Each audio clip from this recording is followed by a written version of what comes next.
I just played Sonic R, the classic Sonic racing game for the Sega Saturn, PC, and various other systems that it got re-released to.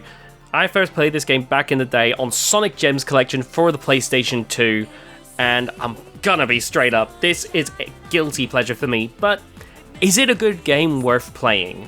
Let's get into it.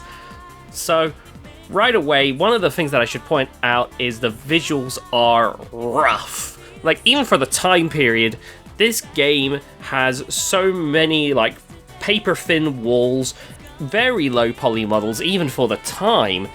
This game is certainly not a looker. Controls-wise, I both love and hate it. If you're a character like Sonic, Knuckles, Tails, Metal Sonic, etc., then the controls are actually perfectly workable. Sure, turns are wide, but in almost every track except Regal Ruin, you can get through it pretty much fine. The game is very forgiving. Unless you crash face first into a wall, you're going to get through relatively unscathed. I found myself 100%ing the game even in less than an hour. So I can't really critique the controls too harshly here. Even though there are moments where the game's stiffness comes full circle, Regal Ruin is the worst at that. It has so many sharp turns and so many points where you might even have to stop and just turn, which is really sluggish, and it's a place where the wide turns really backfire against you. Overall, I really didn't struggle too much with it. Now, if you're playing as Eggman, Amy, and Egg Robo, on the other hand, then the controls, in my opinion, completely fall apart. I just don't get how you're supposed to make these characters work. Amy has this acceleration that helps give her a boost, but she's overall extremely slow. Eggman and Egg Robo both have these bombs which every 10 rings you can fire off, but the bombs don't really seem to give you any real edge in a race. I really struggled to work with these two. Tails Doll I expected to completely slate. I was thinking that, given that it has extremely wide turning, the thing is though, Tails Doll is completely unaffected by terrain, meaning that under certain circumstances, Tails Doll really doesn't struggle at all. And also I love like Tails, Knuckles, and Mecha Knuckles for being able to fly and glide over tracks. In certain situations, that can make these tracks so much fun. In fact, it's situations like that where the controls really come together. Once you memorize a track and you can find ways to circumnavigate, the controls actually feel like they're working in tandem with you. It may be a doing well in spite of the controls, but truly those are some of the best moments in the game. Now, you do start off with your base set of characters, Sonic, Tails, Knuckles, and Amy, but to unlock more characters, you have to achieve certain objectives.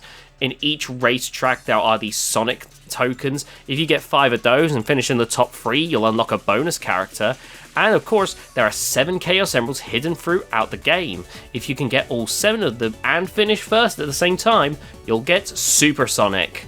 And this can be a fun little challenge. You need to familiarize yourself with a track and also be good, because you want to make sure that you get to all these different nooks and crannies which could potentially slow you down, yet still be good enough at the game to get ahead. I think it's really great to add just that little bit of replayability. My only major caveat is once you unlock Super Sonic. Super Sonic is easily the best character in the game, like it's not even close. It has the maneuverability of Sonic, who Sonic was already one of the better characters in the game in my opinion, and adds an additional bit of speed. It's the easiest character to win with, but there's a problem. Depending on what character you select will determine your opponents. If you pick one of the base characters, then the race will consist of Sonic, Knuckles, Tails, Amy, and Eggman.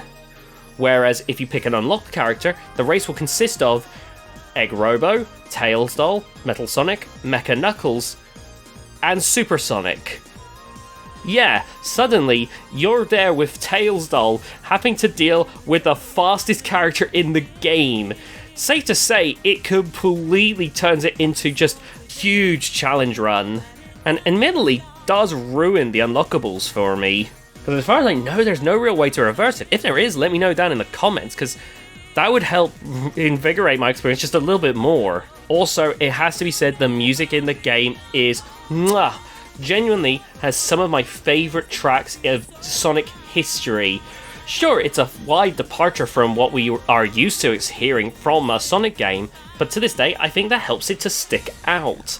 And it's genuinely so good. I don't care what JonTron says, that stuff really works. Overall, do I recommend Sonic R though? Only if you are a die-hard Sonic fan. And I do mean a die-hard Sonic fan. As much as I've been singing some of the game's praises, those controls will be a barrier to entry for a lot of people due to the stiffness of wide turning, and I feel like it's coupled that with trying to unlock characters by having to be good whilst taking those detours. I think it's going to cause more people frustration, as opposed to myself, who actually found it quite a fun time. While I had a quite fun time with it, I feel like most people will get quite frustrated, and with so many better Sonic games out there, I really wouldn't recommend this unless you are that deep into playing Sonic games like myself.